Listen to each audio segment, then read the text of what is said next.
Ben ritrovati amici, questo è un signor inchiostro che comunque si fa anche pagare nel prezzo, per carità.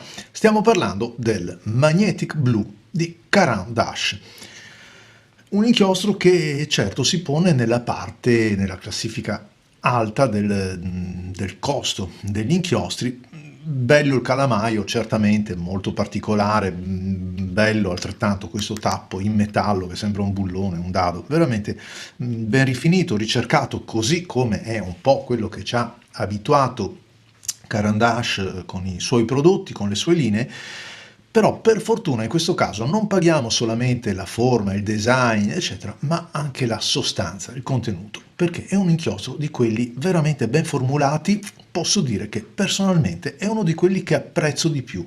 Mi piace tanto, non parlo della tinta che forse una venatura, un pochettino, ma proprio un accenno verso il blu lo avrei preferito, cioè un pelo, appena un pelo meno desaturato, ma tutto il resto è veramente da leccarsi i baffi, anche se con l'inchiostro è meglio non farlo. Vi rimando come sempre come posso dirvi, alla presentazione che ho fatto un po' per tutti gli inchiostri del brand, che non sto qui a ripetere nel packaging, delle formulazioni e cose varie. Per non appesantire il video vi metto la scheda qui sopra in modo che, se volete, ve la andate a vedere. L'analisi sensoriale ci dice che è un blu profondo, un blu scuro. Entriamo infatti in quel range di prodotti che sono inchiostri blu, ma dei blu scuri. In questo caso non tanto scuro in quanto perde luminosità, ma quanto piuttosto perde un po' di saturazione. Quindi molto fine, molto elegante se vogliamo, però a discapito del blu vibrante, che ovviamente non potrebbe essere altrimenti, perché se ci spostiamo sottraendo per l'appunto luminosità e saturazione, finiamo per forza per sacrificare questi altri aspetti. L'analisi visiva ci dice che è un blu e non ci lascia intravedere, anche osservandolo all'interno del calamaio, particolari sfumature, quindi potremmo preimmaginare, presagire un inchiostro abbastanza omogeneo nel suo comportamento, senza sfumature che non siano attribuibili ad altri elementi che entrano in gioco. Anche l'effetto che chi conosce il vino sa che si chiama effetto Marangoni, cioè l'indice di viscosità che gli archetti disegnano sul bordo del calice, con questo inchiostro non c'è. Sembra un inchiostro molto liquido, ma sappiamo che qui è il pigmento che la fa da padrone, quindi è formulato proprio attorno alla qualità di questo pigmento, il blu, che è anche uno dei più costosi tra l'altro. Non ha particolare odore. No, se non, insomma, sì, non è molto invitante, per fortuna, ecco, perché sapete ci sono anche inchiostri che sono inchiostri profumati appositamente dalle aziende, o inchiostri che invogliano quasi ad essere annusati perché hanno sentori di vaniglia, di cioccolata, eccetera.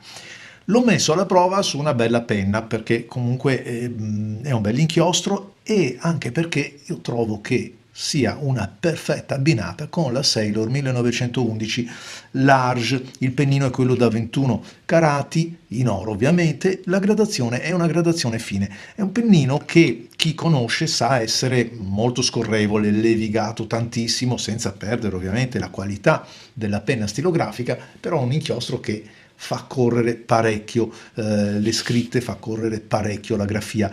Non amo le briglie sciolte, mi piace che ci sia sempre un controllo, quindi una confidenza che mi consenta di mandare avanti, indietro, spostare a mio piacimento il pennino, quindi con i vari caratteri e corpi che intendo affrontare nella mia grafia. E quindi ecco che un inchiostro tendenzialmente un po' asciutto, diciamo un po' scoperto, mi verrebbe da dire, come il Caran d'Ache, si trova perfettamente a suo agio con questo pennino. Lo andiamo a vedere subito.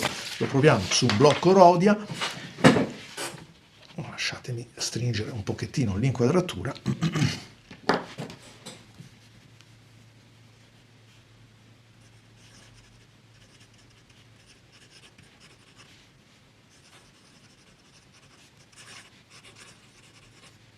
la scorrevolezza, prendendo in mano questa penna con questo inchiostro, è davvero notevole. È una di quelle penne con le quali io devo fare una piccola tara quando la prendo in mano, perché altrimenti rischio di essere portato a spasso dal pennino ed è una cosa che non mi piace molto.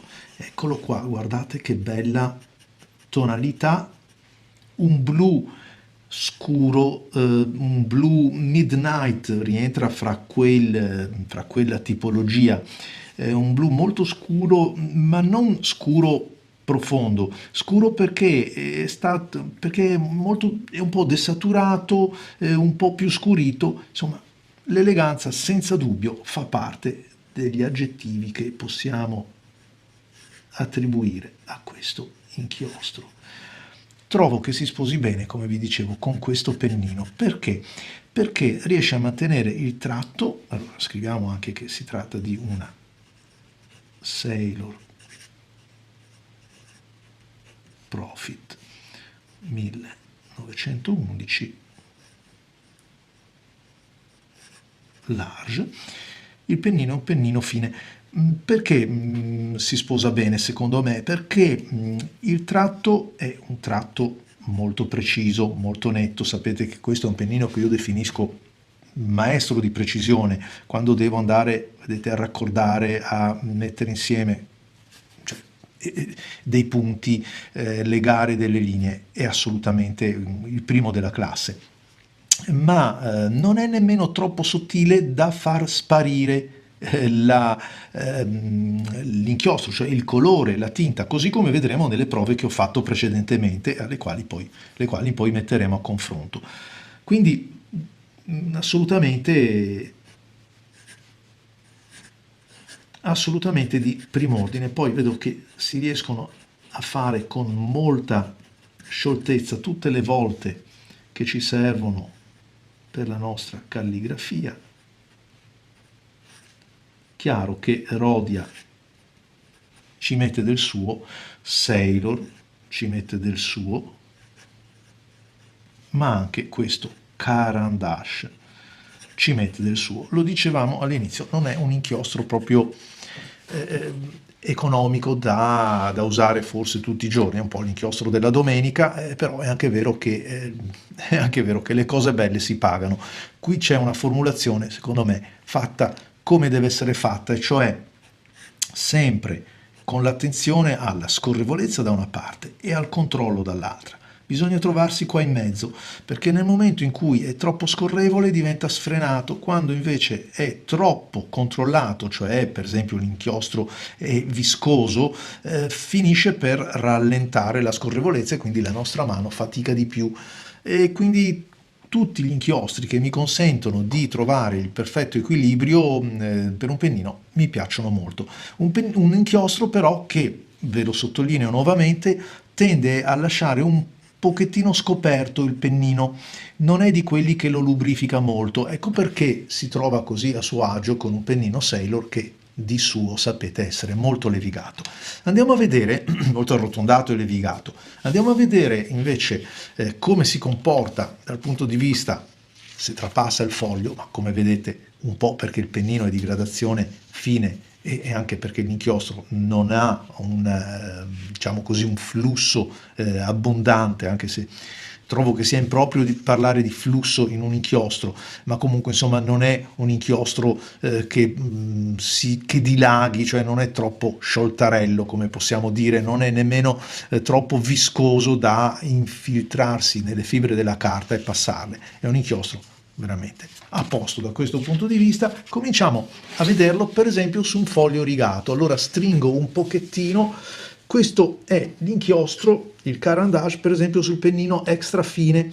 Su un pennino extra fine, come vedete, ed è il motivo per il quale vi dicevo prima che non mi dispiace affatto su un pennino fine, perde quel corpo che invece riesce a mantenere su un tratto leggermente più abbondante. Addirittura se, e l'ho messo alla prova con il pennino posting, che è ancora più sottile dell'extra fine, questo è l'extra fine, questo è il posting, si guadagna certamente in precisione, ottimo, ok, sì, lo so Marco, ottimo, ok, perché il pennino è veramente un ottimo pennino, però vedete che la capacità di lettura tra una riga e l'altra viene un po' meno perché l'inchiostro, scusatemi che è andata fuori fuoco, l'inchiostro non riesce ad avere quella corposità e quindi quella capacità di come si dice, di creare il contrasto giusto con una carta, tanto più quando essa è rigata. Su invece con un tratto come quello della mia 911, che ho provato anche su questa carta, vedete che riacquista corpo, riacquista spessore, e quindi ecco perché secondo me rappresenta un giusto compromesso, cosa che anche sul pennino della Justus, e perché no, si trova molto bene. Vedete come è comunque diverso il modo di depositare l'inchiostro. Sembra quasi che il pennino Sailor riesca a metterne giù un po' di più di quello che viene messo giù da un pennino come quello della Justus, che resta comunque un pennino fine, ma il modo di metterlo giù, e qui insomma si apre un mondo tra alimentatori e sagome del pennino, è diverso.